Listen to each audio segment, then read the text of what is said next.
Yeah, just hit the recording and I'll get my shit together. Because if we wait for me to be ready, it'll never happen.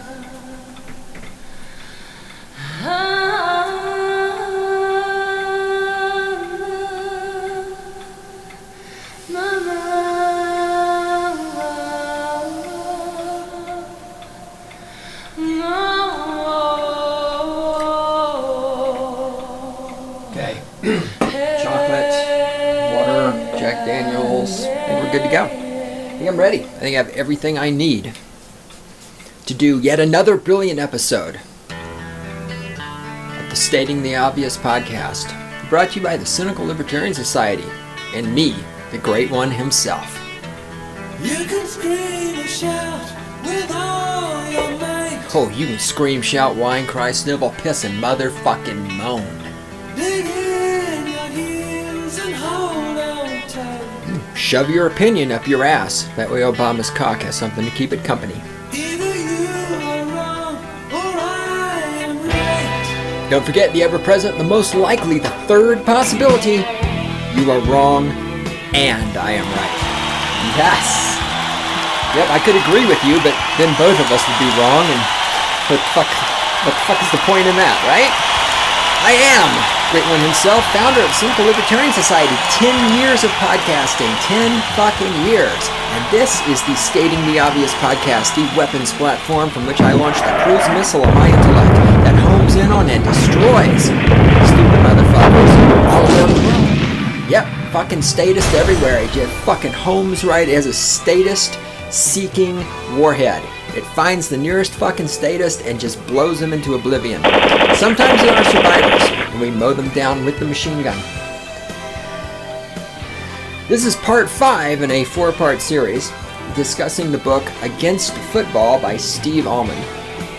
You know, Randy, have you noticed every time I say that it's going to be a 4-part series, it turns into 5. If I say it's going to be a 2-part series, it turns into 3.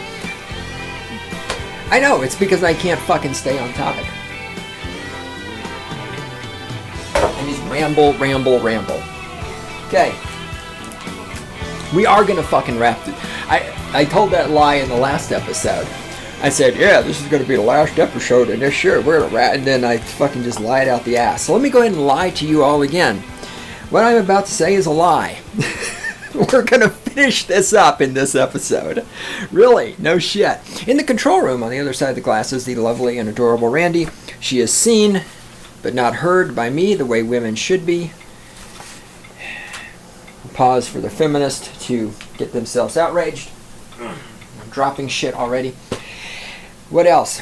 Yes, thank you. Email address is god@cynlibsoc.com. That's God, dog spelled backwards. We are on the Twitterverse at cynlibsoc. We're, of course, on the internet, cynlibsoc.com. Today is Memorial Day, 25th of May. Thank you. How the fuck should I know what month it is? Who cares? 25th of May, 2015, in the year of our Lord. All right. And the theme song is You Know I'm Right by David Gilmour. It's off his 1984 album About Face. It's a song he wrote about me. And while I'm thinking about it, I should point out, too, that the Stating the Obvious podcast, all the podcasts I do, are released under a Creative Commons. You can send them around. You can spread them. You can reproduce them, redistribute them.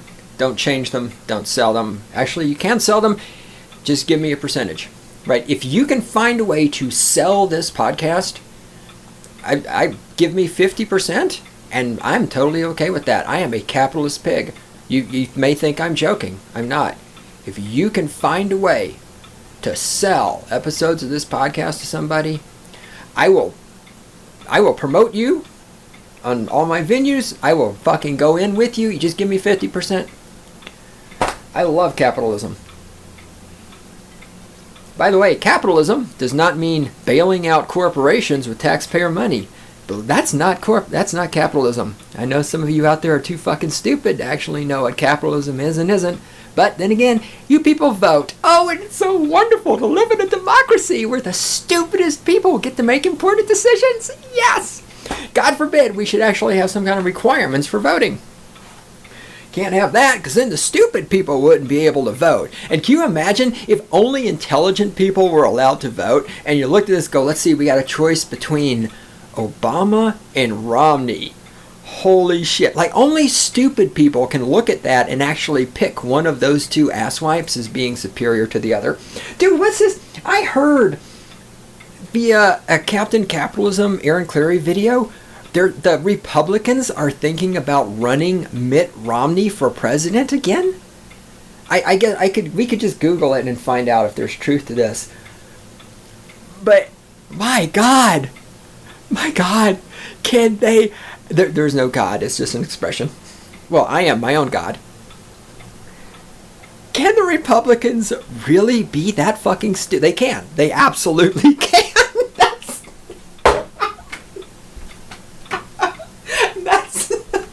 That's what cracks me up the most about it. It's like, if anyone could be that stupid, it would be the Republicans. God.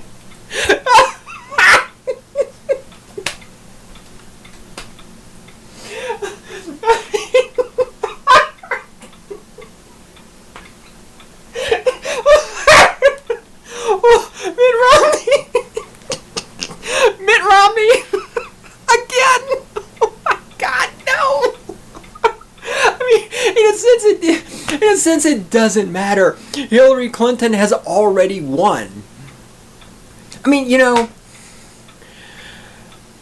if there was any intellectual honesty in government here in the United States, they would just save all the money that's going to go into the campaign and just give Hillary the presidency after Obama's done.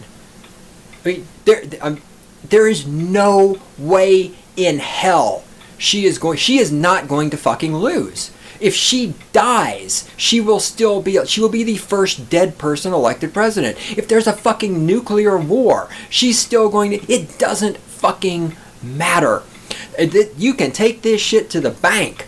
Okay, how many times have I made this? I'm telling you, there is no fucking way that the Republicans are going to beat Hillary Clinton in the fucking presidential election. It doesn't matter who they run. So anyway, go ahead, run Mitt Romney again. Who gives a shit? It doesn't matter. But you are making yourselves look as stupid as you actually are. In fact, God damn it. When Aaron Cleary said that the Republicans were thinking about running Mitt Romney again, I just nearly fell out of the fucking chair. But yes, they are that stupid. They really, truly are.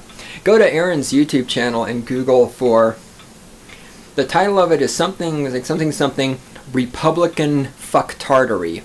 Just Google Aaron's, or not Google, well you Google too, but go to YouTube to Aaron Cleary's channel and do the little search for Republican fucktardery. It's a good video. Most of his videos are. God. And then, yeah, this is our choice as opposed to the Democrats, is Republican fucktardery. Yes. Okay. Speaking of fucktardery, let's get back to this book. It's called Against Football, One Fan's Reluctant Manifesto. It's written by Steve Almond, a man who has some kind of penis obsession, because all throughout the book he talks penis comments and stuff. And anyway, we were talking about racism, football and racism. And he's whining about how nobody is allowed to ask all these questions. All right, we continue. Let me continue reading. How far am I supposed to read? The fuck am I? Where are my notes? To page 112, first full paragraph. All right. And what does it mean that we give so much scrutiny to their bodies, that we think nothing of calling them studs and beast and specimens? Now, of course, here he's upset that people look at black athletes and call them studs and beasts and specimens because, you know, we're giving scrutiny to their bodies. Now, of course, he has no problem with the government touching the bodies of people in airports. He's got no problem with the government putting people's bodies into cages. He has no problem with the government sending people's bodies to foreign countries to kill people. He has no problem with the government killing other people's bodies with flying robots.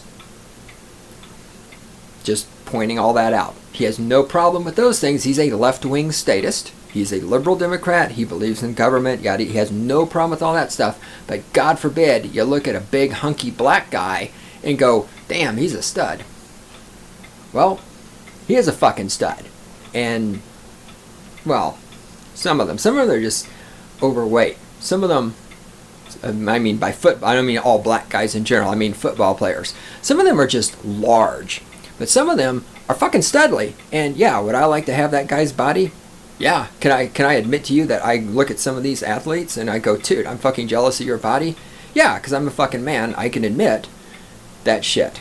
Yeah, dude, the guy's got a fucking honkin', studly, goddamn muscle-bound, big-ass fucking body. Yeah. If I could switch places, I'd do it in a heartbeat. Of course, he also did a lot of work to get there. He didn't just pop out of the womb looking like that. Okay? He spent some time in the weight room. He probably eats right. All this other shit. Okay? You don't get to look that fucking good. Well, steroids and shit, and there's that. Okay, so alright, maybe some of them cheated a little bit. But the point is, I don't know what my point is. Who gives a fuck? Just keep going, dumbass. Where are we? Are we turning them into fetish objects? Let's see. Do rabid football fans turn football players into fetish objects? Wow. I can't imagine that could possibly happen. You know, I don't know, kind of like the way you fetishize Obama, the way you fetishize Hillary Clinton, the way you fetishize government, the way you fetishize the roads, the way you fetishize Apple products.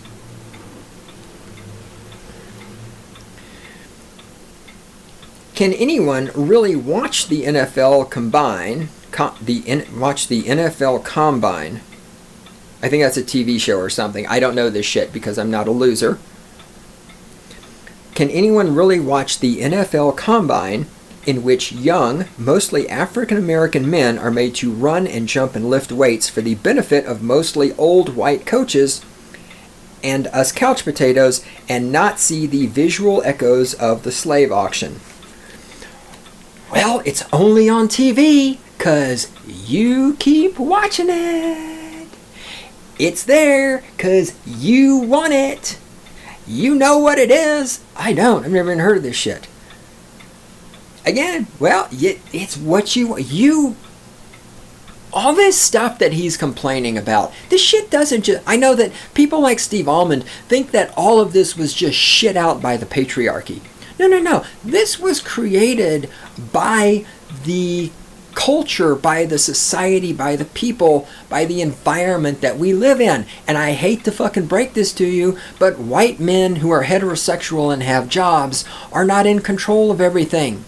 Okay? Our culture is becoming more and more feminist every fucking day. More and more statist every fucking day. More and more totalitarian every fucking day. All of this shit is coming from that. For that matter, isn't the whole system by which young African Americans are harvested from this country's impoverished precincts, segregated from the general population, and exploited for their extraordinary, profitable physical labors, a kind of extravagantly monetized plantation? Yeah, it is. Very good, Steve. And yet you keep supporting it.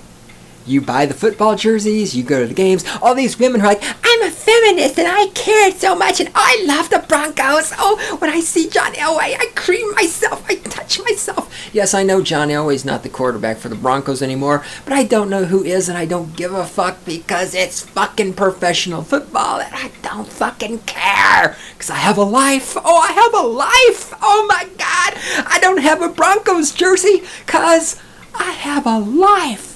You should fucking try it sometime. Yes, football attracts fans of all races and classes. Yes, players choose to compete and are well paid. But the power dynamics... now we go in feminist theory. But the power dynamics remain eerily familiar. A wealthy white owner presides over a group of African American laborers. And you pay for it, Steve. You pay for it. You watch it. You buy the merchandise. Is the slave mentality something that a signing bonus erases? Do the millions absolve everyone involved? Does it matter that players risk a grievous injury, that they are cast off like beasts of burden? Yeah.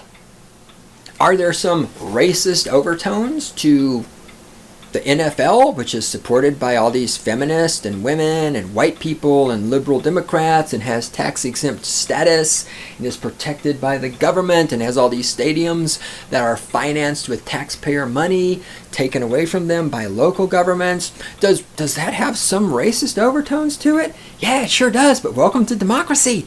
You wanted it. You're getting it. People want that. That's one reason the NFL makes so much money. People want it. And that's democracy.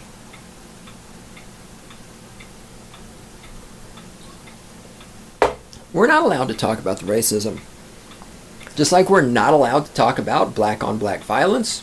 We're not allowed to talk about the fact that the majority of gun deaths in the United States are black people killing other black people, specifically young black men killing other young black men. We're not allowed to talk about the percentage of single mothers who have black skin. We're not allowed to talk about the percentage of people on welfare who have black skin. We're not allowed to talk about the fact that most black people vote Democrat, right? We're not allowed to talk about any of that stuff. And that's why the problems persist. Again, it comes down to self-awareness. It applies on a societal level just like it does on an individual level, okay? If I am a weak little wussy, but I'm not allowed to talk to myself about the fact that I'm a weak little wussy, I'm never going to recognize I need to go lift weights and build some strength. Okay? If we have a problem in our society, but we're not allowed to talk about the problem, because, oh my God, it's hate, and it's patriarchy, and it's racism, and it's homophobia, and you hate women if you don't, and all this other shit, well, it's not going to get solved. It's not going to fucking get solved. And again, all the hate speech and the speech codes and all this all comes from the left. This is all left-wing statism. And so when Steve Almond complains about how we don't talk about racism, well, yeah, because people like Steve Almond have made it hate crime to mention the fact that somebody's black.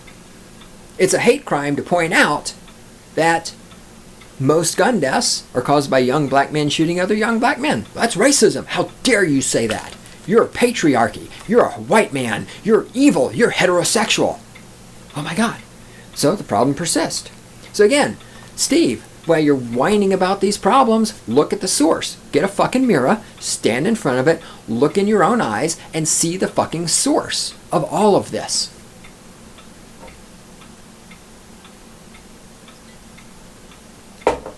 Jack Daniels. Okay. Oh, and then the plantation. Oh, thank God I made notes because I didn't even... Oh, we're calling football a plantation. Can we talk about the fucking fact that, 90% of black people vote Democrat in return for fucking welfare and for affirmative action? Can we talk about a fucking plantation? The plantation that is the democracy? There's a motherfucking plantation for you. White politicians throw money at black people and black people vote at them. Just like white football team owners throw money at black people and black people run up and down on the field. You want to talk about a fucking plantation? Why don't you talk about that plantation? But we're not allowed to talk about that, are we? Oh, fuck no.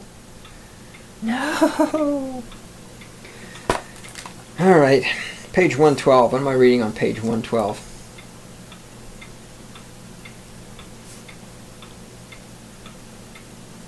Alright, I don't know.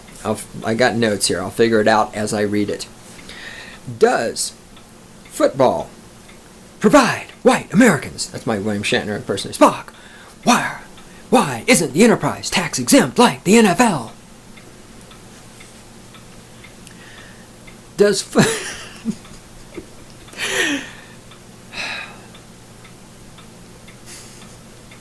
I'm having too much fun. It's the Jack Daniels.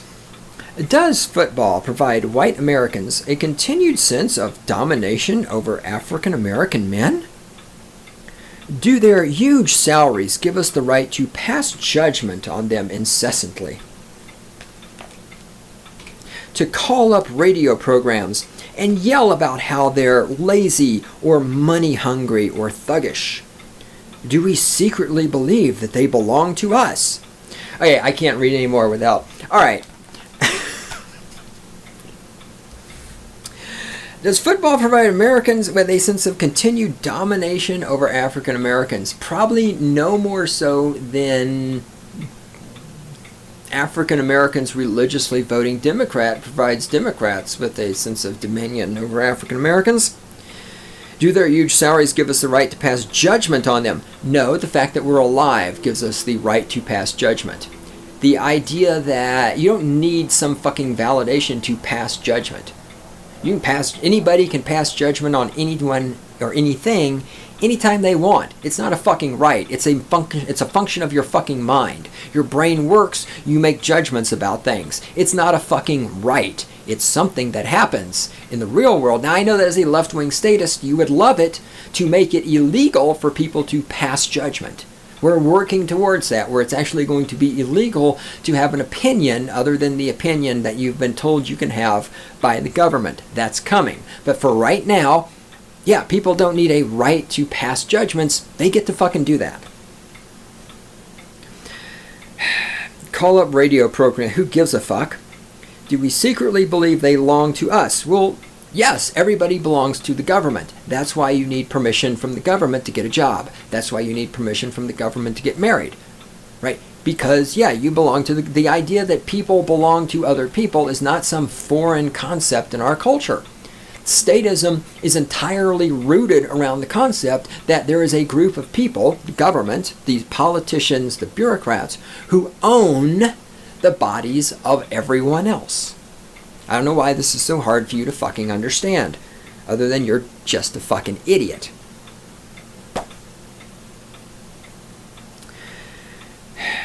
Why do we enjoy seeing them play through pain? Why do we berate them for cowardice when we ourselves would last 10 seconds in an actual game? Is this the cycle of hero worship and vilification? Is this cycle of hero worship and vilification one way in which white men, notice how it's narrowed down to white men. See, only white men are responsible for the problem. Again, this is, why can we never solve any problems in our society? Well, because in order to actually solve a problem, you have to find the root cause of the problem and deal with that. And in our society today, where everything is attributed to white men, well, first of all, white men aren't going anywhere anytime soon. Again, yes, there's going to come a time when white men will mostly be exterminated, mostly extinct, but it hasn't happened yet. But as long as you keep saying everything is the fault of white men, well, you're never going to solve anything because you're never finding out what the actual root cause of the problem is. Oh, I wonder what the root cause might be. Oh man, do you think it might have anything to do with the state? Again, without the state, the NFL could not exist. It would not be as powerful, as fucking money-laden. Without the state, there would be no... I've talked about all this in the previous editions of this particular series about this book. Right? Without the state, there are no tax breaks. Well, there are no taxes, but there are no subsidies. There are no governments funding stadiums. None of this shit would exist. The football team owners would have to build their own fucking stadium with money they own. Just starting right there would eliminate shit tons of this stuff, because now they have to pay their... Not only do you have to build their own fucking stadium with their own money, they'd have to pay the football players with their own money also. Nobody's that fucking rich. Bill Gates, maybe.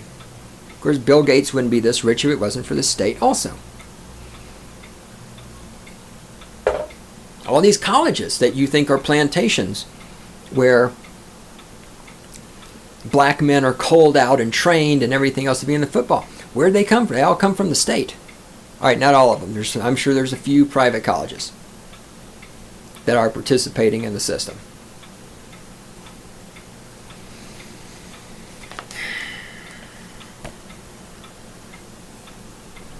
Is this cycle of hero worship and vilification one way in which white men express anxiety over their perceived physical inadequacies relative to men of color. See, that's a very subtle penis reference. So I'm saying to you that if you read this book, Steve has all these penis references all throughout the book. If anybody here is jealous of the size of a black man's penis, it's Steve. Now, am I jealous that black guys have bigger cocks than me? Sure, I'd love to have a bigger cock. Well, maybe. I don't know. I've never had a bigger cock. See, that's the thing. Maybe there's disadvantages. Like, again, you know, like you're a black guy. You go up, you got to take a leak, right? So you pull it out, and it's like hits the bottom of the fucking urinal and gets wet. Dude, I've seen some big cocks in porn movies. I mean, I've heard that other guys have said they've seen really large cocks in porn movies. Maybe there's some disadvantages. I don't know. Is that why sportscaster Jimmy the Greek Snyder got fired in 1988 for saying, quote, "The black is a better athlete because he's been bred to be that way," unquote, by the slave owner. Now, the by the slave owner part is tacked on by Steve Almond, not by Snyder. Is that what Snyder was really saying? I don't know. I wasn't there. I didn't hear it. I don't give a shit. Was he made a scapegoat for expressing sentiments the rest of us prefer to hide?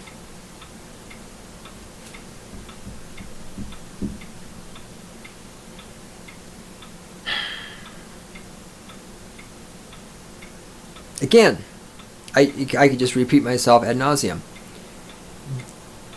The social culture in which we're not allowed to talk about this shit is created by left-wing statists. Left-wing statists are the people who will not let you talk about skin color.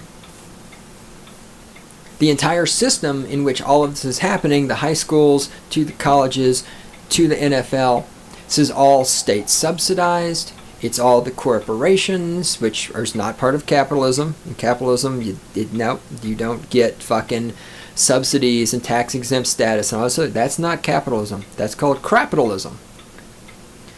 All of this shit, and you voted for all this shit, buddy.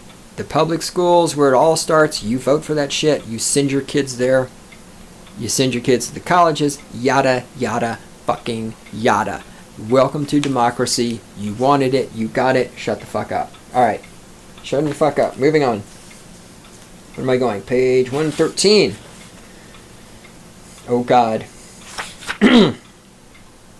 Or consider poor Jonathan Martin, last spotted dancing his tortured interracial tango with Richie Incognito. The saddest and most overlooked story told by the Wills Report is that of his racial reckoning. Martin grew up in a family that prized education and professional achievement. Had Martin chosen to attend Harvard, where he was accepted, he would have been the university's first fourth-generation African-American student. Instead, he went to Stanford, where he majored in classics and became a football star widely respected by his comrades. His problems began when he joined the NFL. African-American teammates accused him of not acting black enough. Now, this is something I'll continue reading after I rant. Oh my God, do I have experience with it. I've told this story before. I'm going to tell it again. Back in the days when I lived in H-Town, that's Houston, Texas, I had a job working at a place. We had a whole bunch of, I'm trying to get it right, Koreans. I used to get Korea, Vietnam, and when I'm thinking about nationality. They were not Vietnamese, they were Koreans. We had a large number of Koreans working there. They just not insulting people. They were cool. They were awesome. And then we had a bunch of white, and we had a bunch of black people, because this is in the South where we actually have black people. I love it when, like here in the People's Republic of Fort Collins, people try to fucking talk to me about race relations and black people and shit. It's like, dude, there's 27 black people in this city. Please shut the fuck up. All right? I'm from the South where we actually have black people. I've actually seen black people in real life, not just on TV like you have, okay? Shut the fuck up. Anyhow, my friend Kenneth worked there. He was going to school to get a degree in electronics, and the other black people who worked at this company did this to him. They assaulted him verbally for being white, for not being black, for trying to get an education, for going to a white man's college. They fucking smashed the mirror on his pickup truck. They fucked with him all the time. I've seen this shit firsthand. Yeah, and it's just like, yes! It's just like women. What do? They drag each other. Oh, honey, you're so skinny. You should eat more. Oh, you should cut your hair off. You would look so cute with short hair. Just as women try to drag each other down because they can't handle competing, black people do the same. Not all black people. I don't want to fucking hear it. The vast majority, the black people in the case of Kenneth, the black people we worked with, the black people and the rest of this I'm about to read from, they just seek to drag other people down because they can't stand it that there's this person over here trying to make himself better, trying to improve his life. This is statism. This is the fear. This is the stupidity. This is democracy. These people vote. And yes, your ghetto culture black people, not all black, why even fucking point that out? Y'all think I'm racist anyway. Like, I give a fuck. If you could see me, I'm flipping you off. Right? And again, see, we're not allowed to talk about this. Earlier in the previous episode, we're talking about other things. We're not allowed to talk about racism in the NFL. We're not allowed to talk about this. I'm talking about something right now. I'm talking about the fact that the vast majority of black people vote Democrat, and when they see somebody else, another black person trying to elevate himself, their first response is to drag that person down and shit all over him to keep him from, or her, from elevating his or herself. But we're not allowed to talk about that because I'm a racist. No, it's real. It's true. It's out there. It's all the time. But we're not allowed to talk about it, are we? Because goddamn it, democracy. Okay, let me continue reading. He was too intellectual and sensitive. Like that famous punk Martin Luther King, he avoided violent confrontations. I like the way the author throws in this Martin Luther King reference. Again, when you do shit like that, it's just a sign of your inadequacy. This man, his name, Martin. Jonathan Martin. You know, Jonathan Martin doesn't need to be compared to Martin Luther King to illustrate the fact that he doesn't want to get in street fights and he values an education. You don't need, he can stand on his own. Right? And I don't know anything about the guy when I'm reading right here, but again, it's like you don't need to compare him to MLK, who had sex with multiple women and were his wife and plagiarized all this other shit, which is fine. Who gives a shit? MLK did something and he did it and he's famous and what the fuck ever. Get over it, move on, the past is the past. But we don't need to compare Jonathan Martin to Martin Luther King, okay? Jonathan Martin can stand on his fucking own. Anyway, he avoided violent confrontations, which is why incognito, playing to type, targeted him. Martin blamed his problems on white public school conditioning turning the other cheek. It's okay, I don't know what the fuck that means either.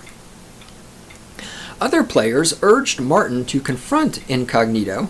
Is that really this person's name, Incognito? Jesus fucking Christ. Instead, he turned his hatred inward, drew disconsolate, and man, these words with more than 3 syllables. Drew disconsolate and harbored suicidal thoughts. The episode that led him to leave the Dolphins is revealing. Martin was in line at a cafeteria. Incognito was sitting at a table with the other offensive linemen, most of them African American. He called out to Martin that he didn't want his, quote, stinky Pakistani ass, unquote, to join the group. When Martin approached the table anyway, the other linemen rose in unison and, at Incognito's instigation, moved to another table.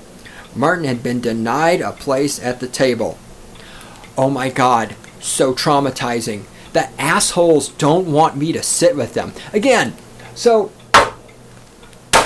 if I'm walking up to a table and there's a bunch of fucking liberal Democrats and they get up and walk away, This is not going to traumatize me. This is great. It means I don't have to sit with a bunch of fuckheads. If I'm walking over to a table, I want to sit down, and there's a bunch of goddamn fucking right-wing Republicans, and they get up and walk away from the table, I have the table to myself. This is not a fucking traumatic thing that's going to make me kill myself. This is me having a fucking table where I don't have to share it with idiots. Oh my God, his feelings! Why would his feelings be hurt when people who are clearly pieces of shit don't want to associate with him? That he should be happy that the pieces of shit don't want to associate with him. That's one way you make your life better, is by eliminating the pieces of shit from your life. That and drinking Jack Daniels straight from the bottle. Soon after, media reports noted Incognito's use of racial epithets. The Wells report, whatever the fuck that is, included 2 text message exchanges between Incognito and a white teammate in which they joked about murdering black people. Now again, if I made jokes about murdering black people, say on Facebook, they'd come round me up. But oh, if you're a football player and you make jokes about murdering black people, that's cool, because you see, football players are on a pedestal, just like politicians and police officers. Player B. There's a solid optic made specifically for a .308 battle rifle. Incognito. Perfect for shooting black people. Player B. LOL. 14-year-old girls write LOL, not football players. Just throwing that out while you're, And yet, African-American teammates still voiced support for Incognito and disdain for Martin. Better a racist than a race traitor. That's what Jonathan Martin was, after all, in the eyes of his comrades. African-American football players don't come from educated families. They don't have a life of the mind. They don't practice nonviolence. With internal standards like this, who needs racial oppressors? Well, who needs racial oppressors? The state does, because the state has to have someone to blame for all of this. You see, all of this is actually the fault of heterosexual white men who have a job. Because black people couldn't possibly have anything to do with their behaviors, just like women. Women have no Women have no responsibility for their behavior. It's because of white men.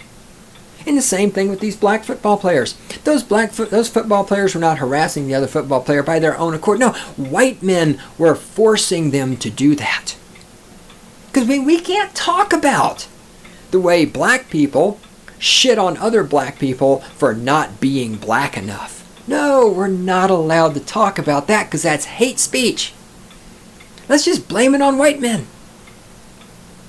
Pretty sure white men are forcing. I did. I know, I'm a white man. I'm heterosexual. I have work for a living. I personally forced those football players to harass this guy. Yeah, I did. I sent them text back. I said, if you don't fucking harass him, I'm going to come kick your ass. LOL.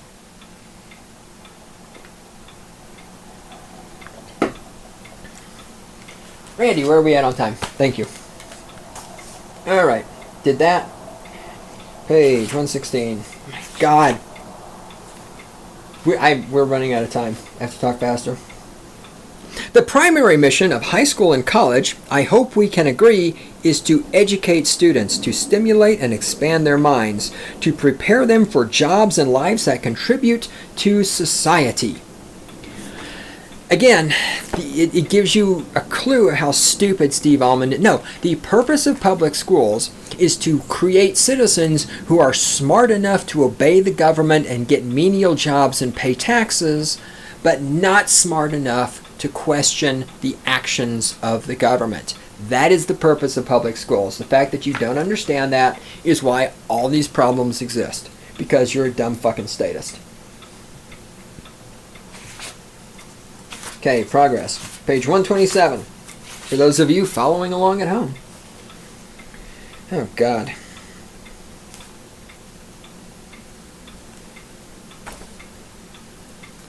Andrew Zimbalist, a leading sports economist at Smith College, I mean, there's a good example of how fucking pedestalizing and obsessed you people are with sports. There's actually such thing as a sports economist. Not an economist, but an economist who specializes in sports. Good God.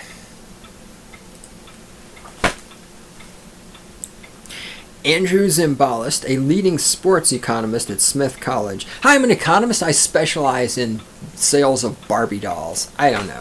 Just the fact that somebody can make money doing that, or get paid to do it, well, it's probably the state is paying. Wait. Smith College, yeah, I mean, poor college students are paying for this and they don't even know it. Okay, he actually doesn't have a real job in the free market. Never mind, he's a parasite. Andrew Zimbalist, I'm going to get through this paragraph at some point. A leading sports economist at Smith College notes that spending per student at schools with major programs stands at roughly $14,000 per year.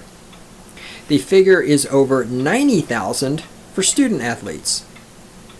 Got it. So he's saying the spending per student by the school for normal students is $14,000 a year.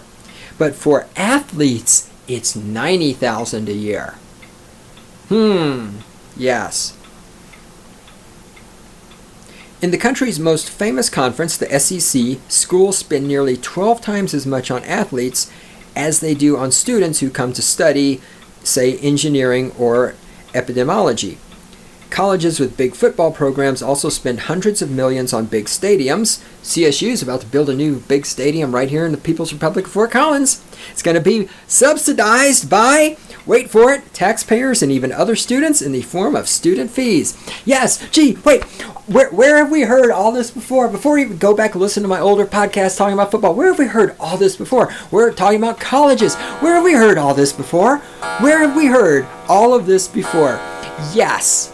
I've been fucking pointed this shit out for years. But oh, I'm a heterosexual white man who works for a living. I'm racist, sexist, and homophobic. I must be silenced. That's hate speech. Yes. Yes, the colleges spend more money on athletes because the athletes make a lot of money for the college. Because the purpose of the college is to make money. It's just like it's just like public school. It's not there to educate people. Public school is there to make people stupid. Colleges are there to make money, especially the football programs. The football programs exist to make money. That's what they're for.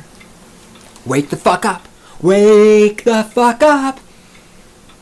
The students who aren't not athletes, their money subsidizes the athletic program. Yeah, sure does. Wake the fuck up. You keep sending your kids there. You keep voting for the politicians that make government loans for education available.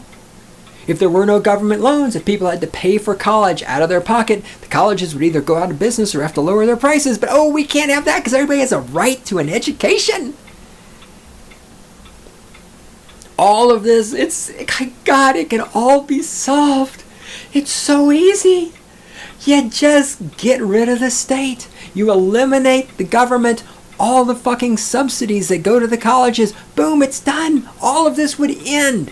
If there was no fucking government, if there were no government loans, no government subsidies, no taxes, and therefore no tax breaks, all this shit would end. In 6 months, it would all shake out. Most of the colleges would be out of business. There'd be a few of them left, and they'd have to fucking reduce their tuition so people could actually come there, and the football programs would have to fucking finance themselves. They'd have to fucking sell cookies in order to fucking buy football gear. But oh, fuck no, we can't have that, because if there were no government, well, who would build the roads? Oh, there'd be no roads. How would I get my iPhone 6? There's no roads. You hate black people. You don't want roads. You hate roads and black people. You anarcho-capitalist scum.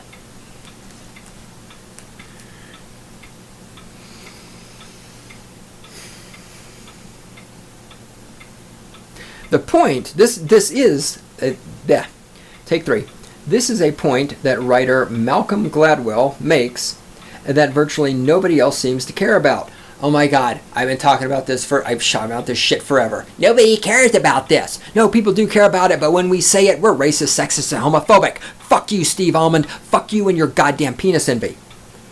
Every college in America is supported by taxpayer dollars and granted tax-exempt status. I've been saying this shit for years. I've been fucking saying this for years, but I'm a heterosexual white man who works for a living. I'm racist, sexist, and homophobic, aren't I, Steve Almond, with your fucking penis issue?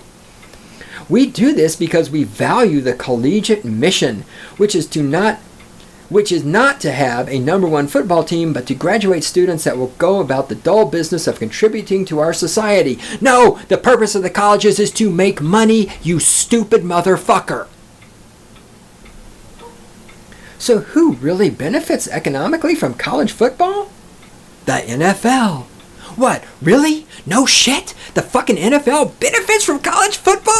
Oh my God, I never would have figured that out if Steve Almond and his penis issue hadn't told me that. Whoa, it's a revelation. This is why we can't solve problems in this country. Statism, but also because people like Steve Almond are like, hey, look guys, water is wet. Did you notice that? Again, this guy votes. Steve Almond, the guy who wrote this book, he gets to vote. He voted for Obama. Just throwing that out there. I did that. All right, now we're making some progress. Page 144-ish. I like this in my notes. It says page 144-ish. That's really fucking helpful. Don't read. Oh, good. I have my notes. Don't fucking read this. Oh, okay. Military war NFL link. Yes. So then he does this part where he talks about how the NFL has linked itself to the military and patriotism and all this other stuff. The military too. How the military and the NFL essentially combine forces to create this patriotic vision, right? The NFL supports the military and supports the and again, I mean, welcome to statism. You know, if you have a problem with the fact that the military is so intricately linking itself, but I say the military football, if you have a problem with the NFL and the military linking themselves to each other under the guise of patriotism in order to bullshit and brainwash people, well, again, where does the military-industrial complex come from? Where do the wars come from? Where do the soldiers come from? Yada, yada, yada. They come from the government. Where does the government come from? You voted for it. Welcome to democracy. You voted for that. Okay? Steve, with your fucking penis issues, you voted for that. That's what you wanted. Okay? You have change. You have hope. You are going forward. You've had 6 fucking years of Obama. This is what you wanted. You voted for this. Shut the fuck up.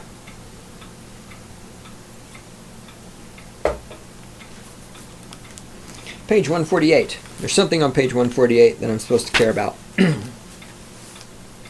Last paragraph to page 149. Oh, Tillman.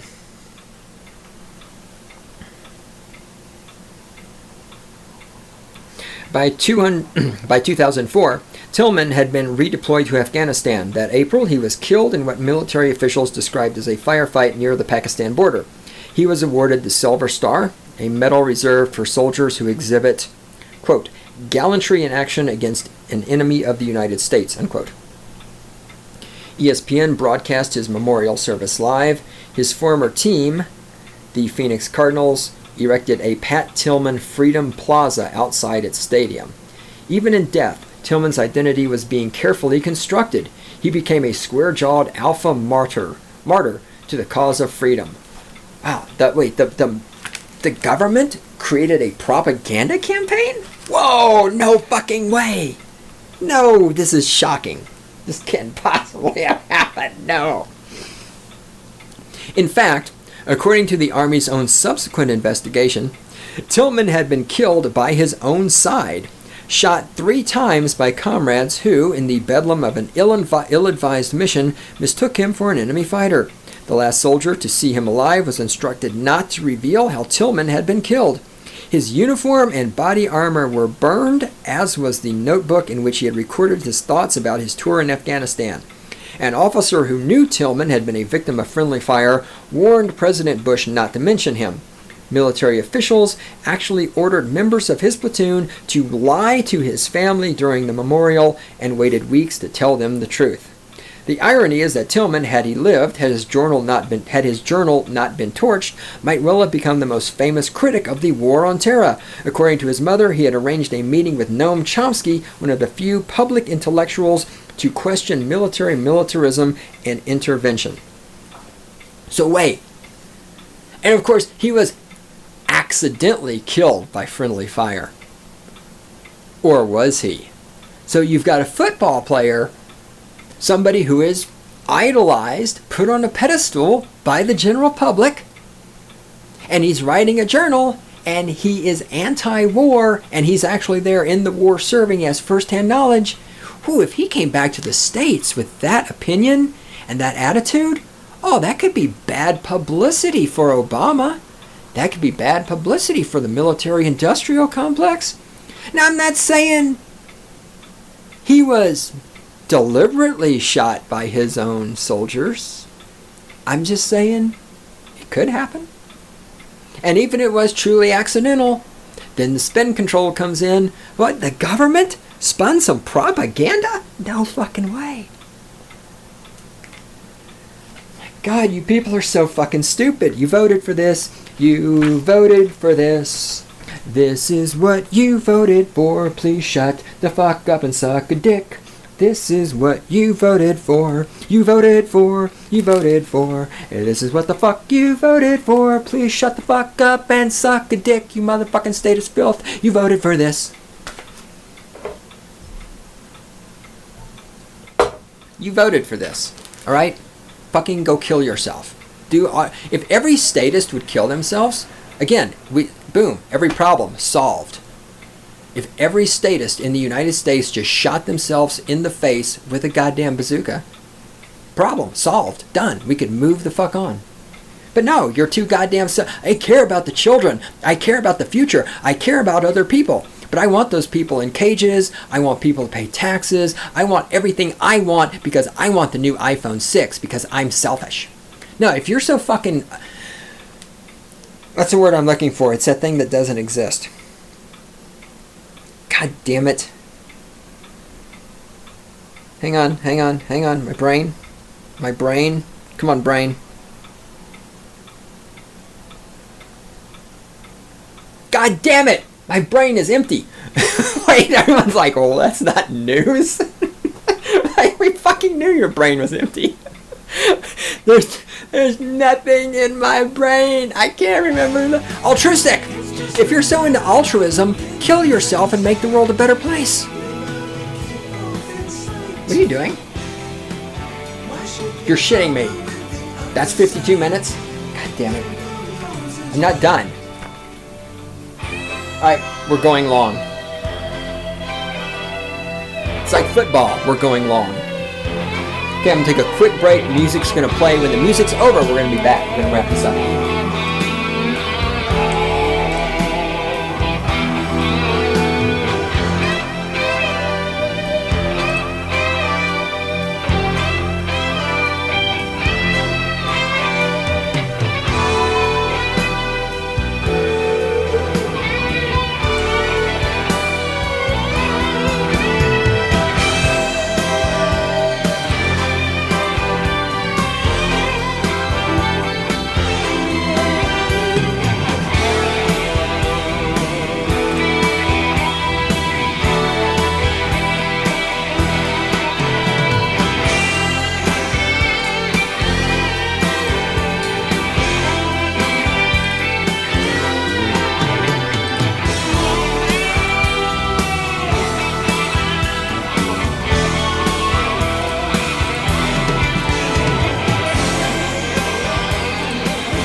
Alright, you guys miss me? I know you did. Don't cry, I'm back. It's okay. I'm back and I'm going to scream the word fuck a bunch more times and I'm going to rant and all this other good shit. It's what I do. And I'm going to drink more Jack Daniels. This bottle's almost gone. It probably sounds like I've been guzzling Jack Daniels. Randy can vouch for this. This bottle had, seriously, like there's a half an inch of Jack Daniels left in the bottom. That's why I'm drinking out of the bottle, not out of the shot glass, because it's like, why get a shot glass dirty? Well, it's not dirty, it's alcohol. It'd be actually sterilized, wouldn't it? Oh, I didn't think that. Anyhow, I'm actually not like fucking raging drunk or anything. I just sound like it because I'm a ranting fucking moron. Believe me, I have podcasted a lot drunker than this. Well, I have done a couple of these podcasts drunker than fuck. I'm not even slightly drunk. Jack Daniels. Yeah, whiskey. I think I really am more of a Scotch guy. Honest to God. All right. Fuck am I at? Page 150. The same year. Oh no, let me look at this. While the music was playing, you'd think I would have scouted ahead to see what I'm supposed to be doing, but no, I was checking email and refilling my water bottle. Okay, this looks good. Why? Should I... Wait. Yeah, let me go up. And what to make of the strange case of Rashard Mendenhall. Rashard Mendenhall. NFL fans will remember Mendenhall as a former all-pro running back for the Pittsburgh Steelers who abruptly left the game at 26. He, too, passed up on a multi-million-dollar contract. But they're not about to erect a Rashard Mendenhall Freedom Plaza outside Heinz Stadium. And this whole thing where the stadiums are named for corporations. Again, who's been taught about, oh, we can't talk about that. He's more likely to be written off as a quitter or a heretic. Why? Heretic. Why? Because he refused to follow the code of conduct that governs how a football player, particularly an African-American one, should behave. Oh, but wait, that involves skin color. We're not allowed to talk about that. When the military killed Osama bin Laden in 2011, Mendenhall was the only player in the league to publicly question the cheering mobs. Quote, "What kind of person celebrates death?" Unquote, he tweeted. Quote, "I believe in God. I believe we are all his children, and I believe he is the one and only judge." Unquote. So gosh, do you think when you got somebody, again, a football player on a pedestal and questioning the government, gosh, do you think that person might need to be silenced?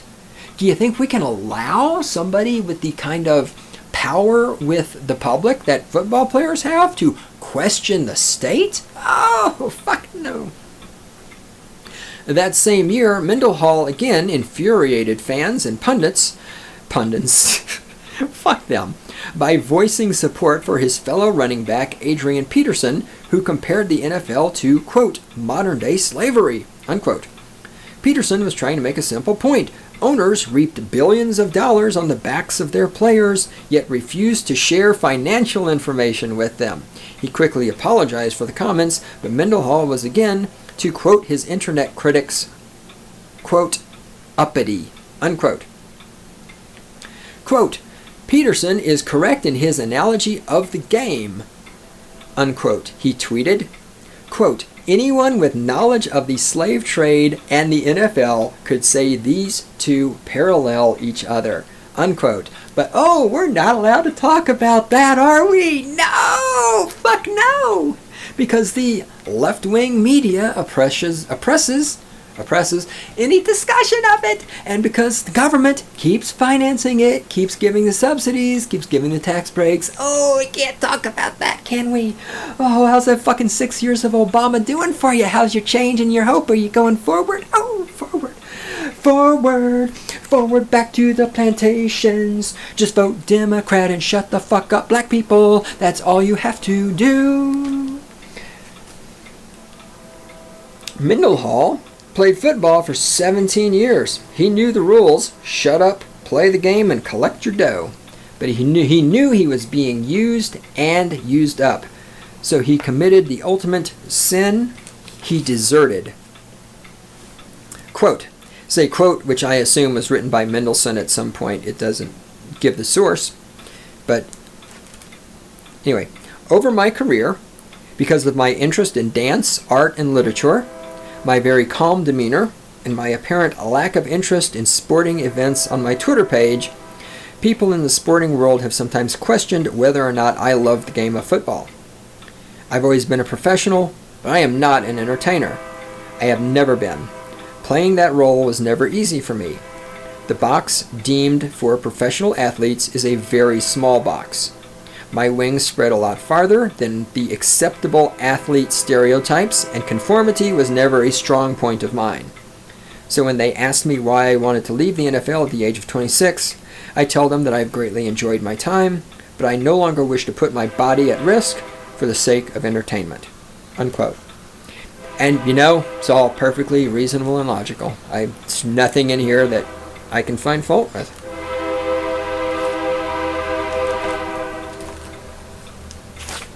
And the train goes by, because that's what we do here. Page 152. When the fuck am I reading on page 152?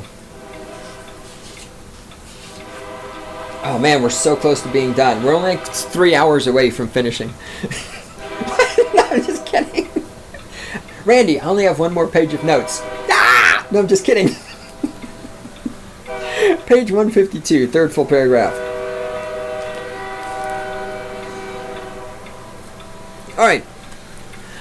Maybe the modern sacrificial impulse is a natural response to the stark Darwinist pressures of capitalism, the arena in which all of us, like it or not, must now compete. Okay.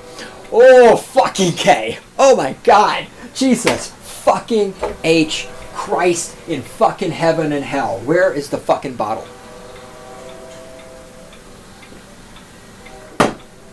Jesus, hold on. I need a fucking smoke. I need more alcohol. Hang on.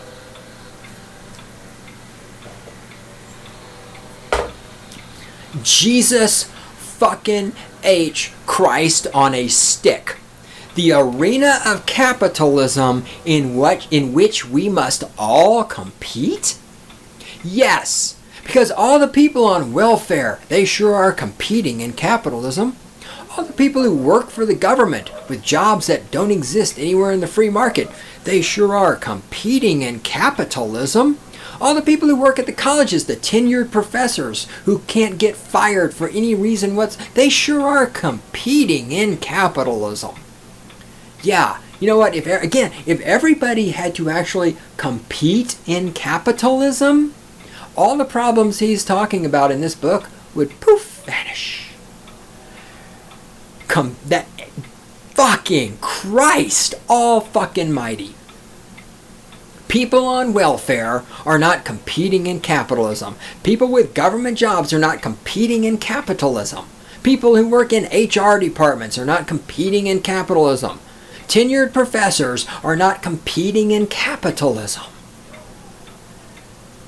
The complete, as I've said before, in this book, this fucking moron, Steve Almond, with his penis issues, identifies legitimate problems. But he has no fucking clue where they come from. The NFL is not competing in capitalism. Capitalism is not governments giving you subsidies to build multi-million-dollar stadiums. That's not capitalism. That's not competing.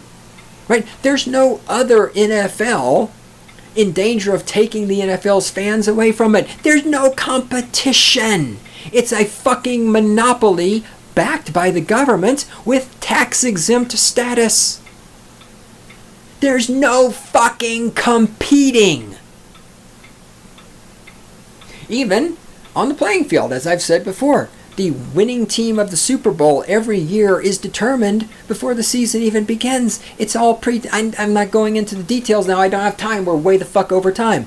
I've talked about this before. There's no fucking competing going on here. Jesus fucking Christ. This is why this fucking moron Steve Almond can't solve any problems. Because in his world, everything is the fault of white men and capitalism.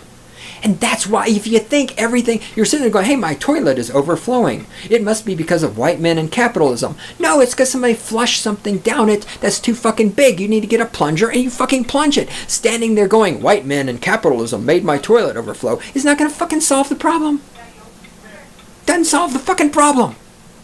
If you can't fucking accurately diagnose the source of the fucking problem, you can't solve it. Jesus fucking H. Christ. If public schools taught you anything, if colleges taught you anything, you'd fucking know this, but you can't think critically because you're a dumbass.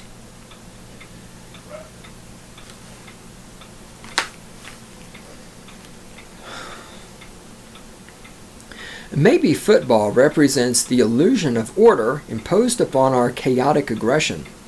Maybe watching games isn't just an evasion, but a way of managing our panic about resource depletion, climate change, plague.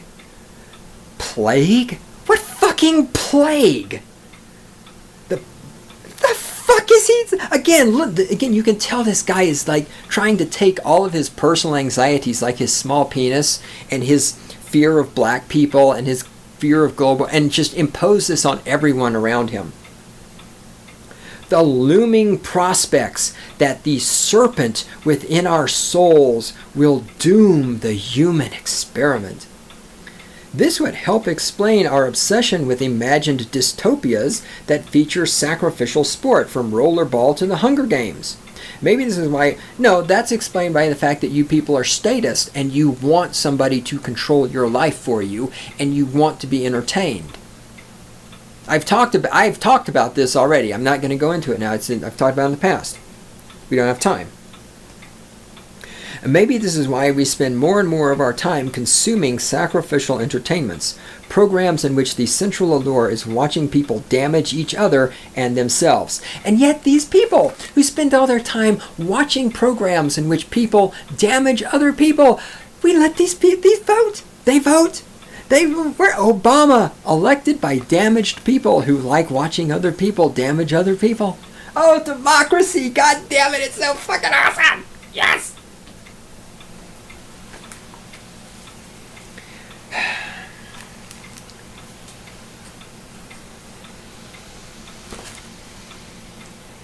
What's this?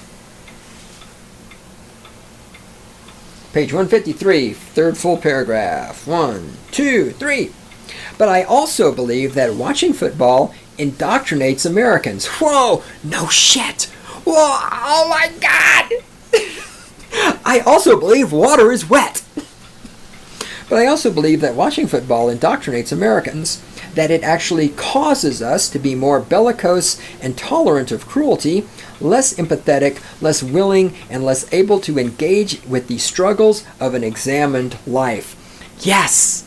And that makes you statist, because you're too goddamn stupid to examine your life. You're too stupid to engage in the struggles that come with being alive. You don't give a fuck about other people, and that's why you want your fucking free birth control, and you want your fucking cell phone, and you don't give a shit how many people in foreign countries Obama kills with flying robots. You don't give a shit how many people are raped in prison. You don't give a shit that taxes are theft. You don't care about any of these things because you're a selfish, conceited little fucking statist, and you vote. And yes, I'm talking about you, Steve Almond.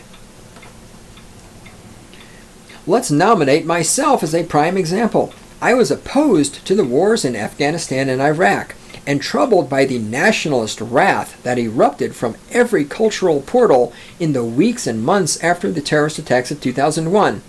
I wrote a few articles to this effect and did a lot of grumbling. What I didn't do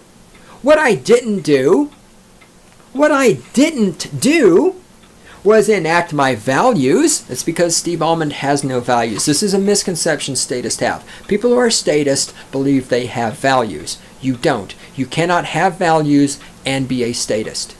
You can't do both of those at once. You cannot have values and actively support the murder of other humans. Okay? You're living in a fucking fantasy world. Again, you don't have the ability to self-examine yourself. Steve Almond, you are a piece of shit. You are less than human. You are less than an animal. You are scum shit. And you vote. Democracy. You wanted a master. You've got a master. Shut the fuck up and obey. What I didn't do was enact my values, protest, pursue my version of social justice, though I had plenty of time to do so. Instead, I spent countless hours tracking the Oakland Raiders and making my pathetic Sunday pilgrimages to the Good Times Emporium to watch the team's Baroque implosions. Yes, the point of professional sports, when it gets to the magnitude of the NFL, is again to distract people from what's going on. We don't want people to notice what the government is doing. We don't want people to notice what the state does not want people to notice what's going on. The state doesn't want people to notice the corporate bailouts. The state doesn't want people to notice the corporate monopolies. The state doesn't want people to notice the wars in foreign countries. The state doesn't want people to notice the expanding prison population. The state doesn't want people to notice that taxation is theft. The state doesn't want people to notice all the regulations that control their lives. And so the state subsidizes the NFL in order to distract people from these things so that they will go through their lives stupid. Again, read the book Brave New World. Soma, football, Soma, same fucking point. Okay? Gee, where have we heard all this before? Oh, god damn it. I don't know, have we maybe heard this on the motherfucking Stating the Obvious podcast that's been on the motherfucking internet for 10 fucking years? Do you think maybe this shit's been said before? But oh my god, no, when I say it, I's racist, sexist, and homophobic. I'm a white man with a job, and I like girls.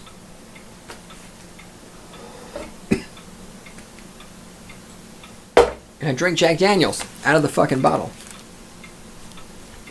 Page 159. We're closing in on the end. One thing. Oh, God. This guy is such a fucking tool. Here we go. Guy, he's such a fucking tool. I look at this paragraph. And, alright, here we go. One thing that never ceases to amaze me about America. And when he says America, he doesn't mean the continent. He means the citizens who live in the place called the United States, but he doesn't know this country is called the United States, but he votes. I don't know what the name of the country I live in is, but I get to vote. One thing that never ceases to amaze me about America is how much we trumpet our freedom of speech, and at the same time, how little we make use of it. How obedient we are to public consensus. Oh gosh, I wonder which faction of statism, left-wing statism or right-wing statism, has done more to enforce the idea of speech codes and hate speech and free speech zones. I wonder which faction, left or right, of statist has done more to suppress freedom of speech. Ooh, man, that's tough. You disagree with a feminist? Oh, you're a misogynist bastard and you hate all women. Oh, you disagree with a black person? You're racist. You don't think the government should pay for people to get sex change operations? You hate the LGBT KKK movement. I wonder where all the oppression of free speech has come from. Oh. Again, I've talked about this before. I know people who are right-wingers, and I've never had I can argue and disagree with right-wingers all day long. I can talk shit about God, whatever. I've never had a right-winger accuse me of hate speech, racism, sexism, discrimination. I've never had a right-winger try to silence me. I've had them disagree with me. I've had them call me names. I've never had them try to... Every time I have ever had somebody attempt to silence me, it has always been from the left-wing statist. Every fucking time. Every fucking threat I've gotten on the internet, left-wing statist. Every one of them. I've never gotten a threat from a right-wing statist.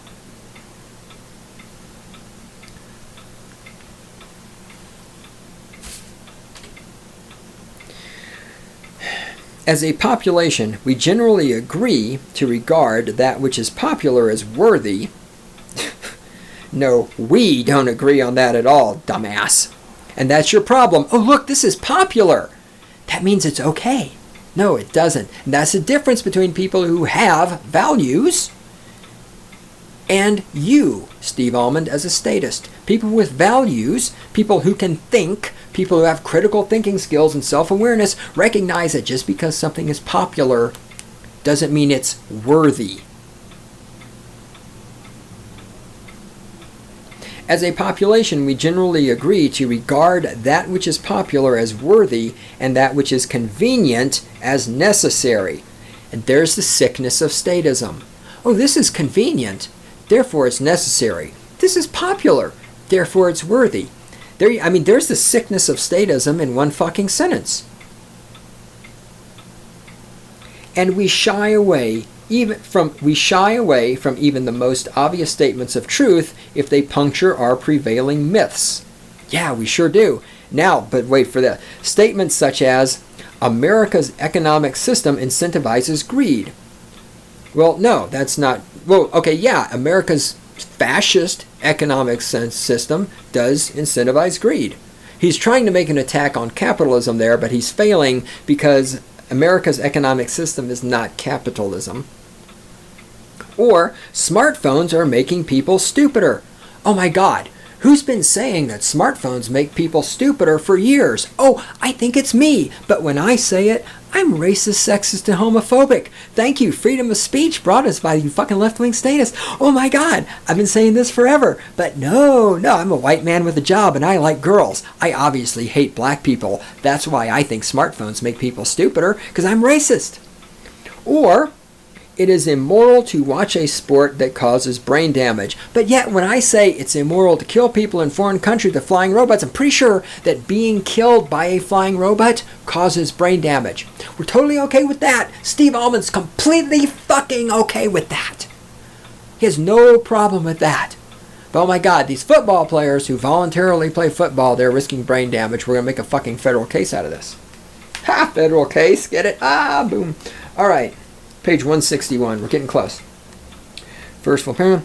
What sports pundits almost never do is speak about the inherent morality of watching sports, in particular football. They never ask us fans to consider our own complacency in the weekly parade of outrages. Because we fans, by definition, at this point, are the victims. We're the ones forever betrayed, ripped off, taken for granted. Oh my God, the motherfucking victim card. Yes, oh yes. When you pay fucking, I've never been to a professional football game. I don't know how much money it costs. When you pay whatever it costs to buy tickets to go to a football game, and then you're buying your beer and you're buying your hot dogs and you're wearing your football jersey that you bought and your little Broncos hat that you bought. Yes, you're such a fucking victim. Again, it's like all through this whole book, all these problems, and it comes down, oh, look at it, we're the fans, we're victims. Oh, everybody wants to play the fucking victim card. It's just so popular. The victim card. It can do anything. Yes, football fans are victims. Oh my fucking God. It's pathetic. It's fucking sick. It's not just pathetic, it's sick. I mean, it is psychologically... Sitting here playing the victim card because you choose to watch football is just like a fucking pedophile saying, I'm a victim of 8-year-old boys. These 8-year-old boys, they came and they victimized me by forcing me to stick my cock in their asses. I am a victim. Yeah, you fucking football fans who spend shit tons of money, you're fucking victims. You voted for this. This is democracy. You vote not just with your vote when you vote for Obama, you vote with your fucking money. You vote with the fact that you buy the football shit, you pay for the fucking tickets to go to the games, you watch the shit on TV. You are not a fucking victim. You're a goddamn loser. You're a piece of shit. You're a subhuman. You're a statist. You're filth. You're disgusting. You're nauseating. You should be dead. Your death would make the world a better place. But you're not a fucking victim. Jesus fucking H Christ on a fucking stick. You are not a fucking victim. The NFL did not get you drunk, carry you into the home, carry you into the bathroom, and rape you. You are not a fucking victim. You're a fucking moron.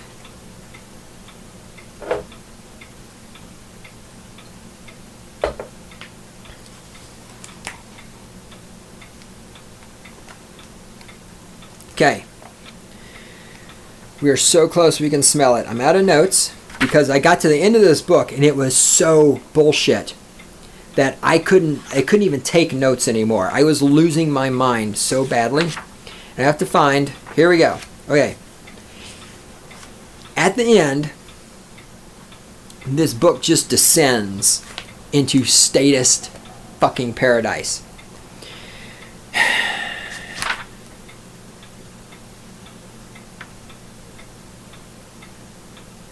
I'm just trying to decide how much of this I want to subject you guys to. So just hang on a second. Fucking cool your jets. Keep your panties on unless you're a cute girl. Take your panties off.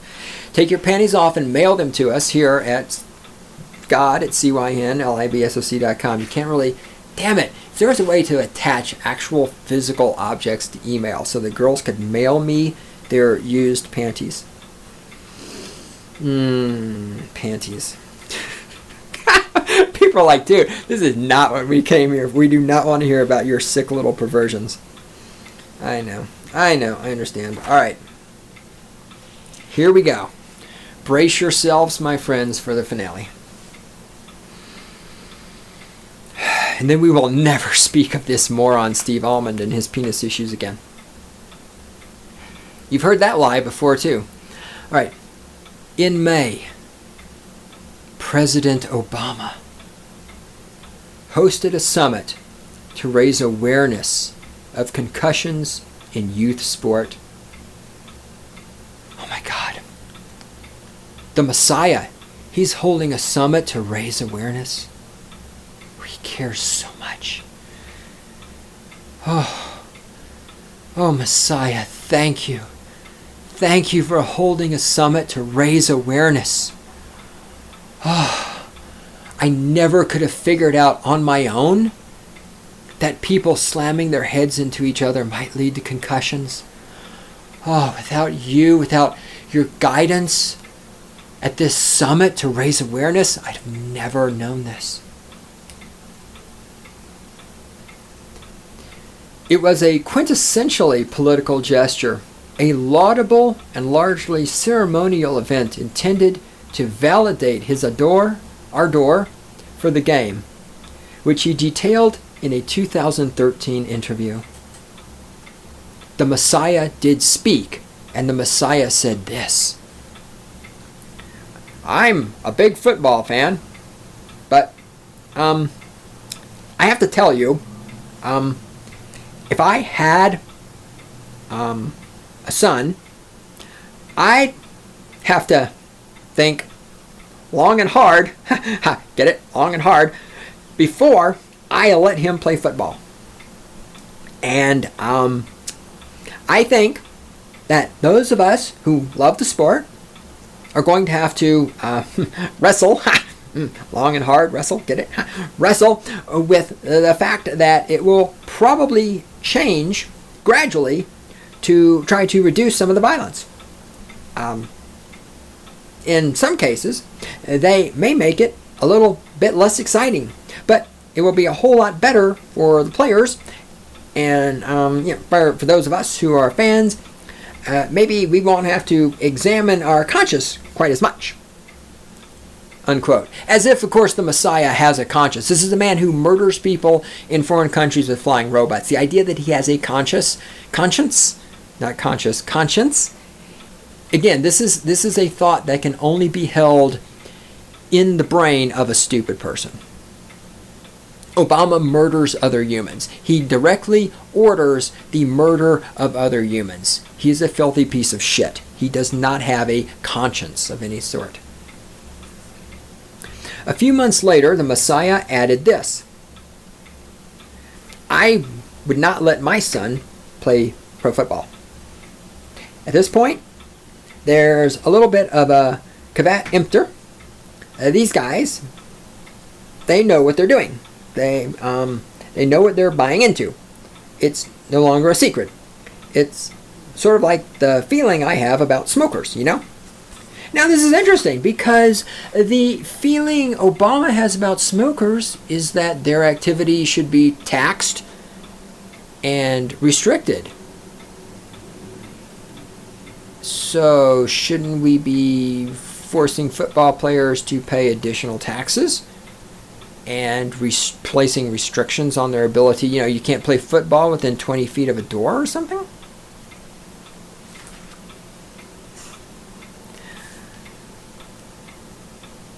I don't know where to begin here. Is the life of Obama's hypothetical son worth more than the lives of the kids who grow into pros?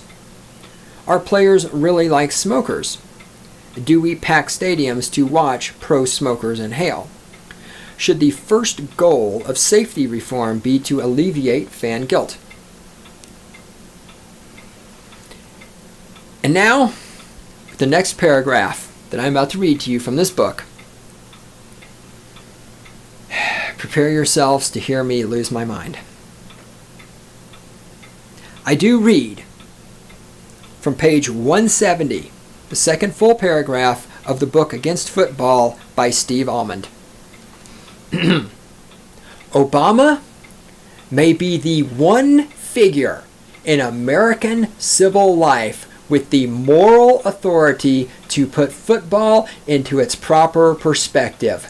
The guy was a community organizer for God's sake.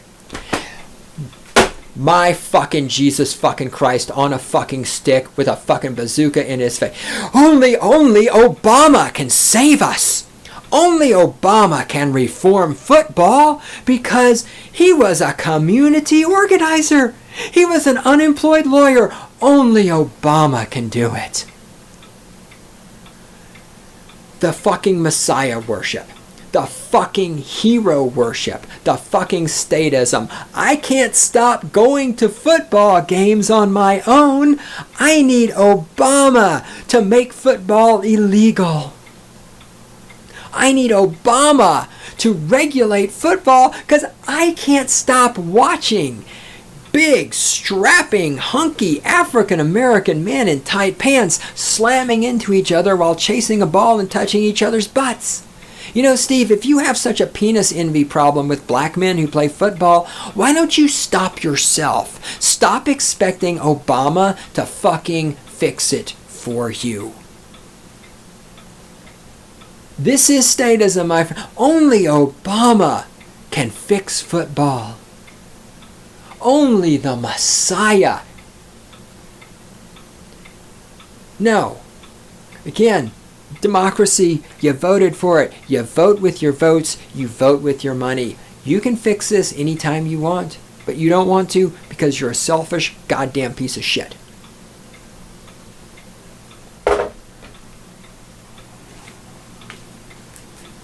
When I read that originally, I goddamn nearly pissed my fucking pants. Obama may be the one figure in American civil life with the moral authority. Moral authority. The idea that a man who orders the murder of other humans has moral authority. This is sick. Again, this is statism. This is so fucking sickening. This is why when I say there's no reason to be nice to people who are statist, when I say that people who are statist are not humans in the same sense that we are, when I say that people who are statist do not have self-awareness, when I say that killing a statist is even less than killing an animal because animals have more self-awareness. This is why. When you think that Obama has moral authority, there's something wrong with you. There's something fucking wrong inside what you have that you're trying to pass off as a brain. Only Adolf Hitler has the moral authority to end discrimination against Jews.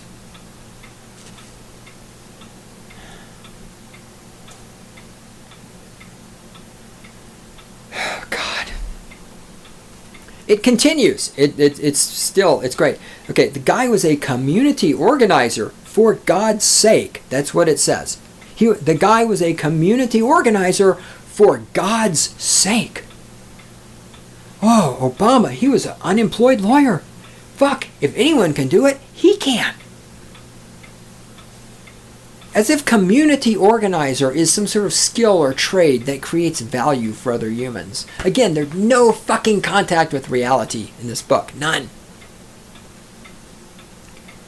He battles every day. He battles. Talking about Obama. Obama battles every day against a roster of billionaires ravenous for corporate welfare. Really? The motherfucker who bailed out the automobile corporations and bailed out the banks, he's battling against the billionaires? Really? He is? The man who single-handedly, through his wars, keeps the military-industrial complex in existence? If there were no American military fighting wars in other countries, the military budget would scale down enormously. Really? Really? He's fighting against the billionaires? Jesus. Fucking H. Christ on a stick.